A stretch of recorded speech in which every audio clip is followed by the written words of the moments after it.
Yun, na Blessed Monday po sa ating lahat. So dito naman po tayo sa ating mga RIR. Ito po, malalaki na po sila. Hopefully po by the end of this month or first week ng May, mag-start na po silang mag-itlog.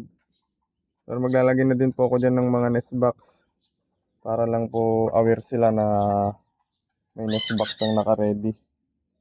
So katatapos lang din po natin silang pakainin. So ito po yung parang pinaka-ranging nila to, itong area na to. Pasensya na po, against the light po ata. Ito. Yun, nakakatuwa naman po eh. At konti lang na alaga muna, sa trial muna. Kapag naging okay, saka po tayo magdagdag. Ang habol sila oh.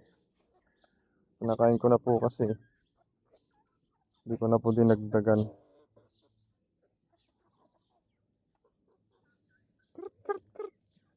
Yun lamang po. Maraming salamat po at mapagpalang araw po ng Monday sa ating lahat.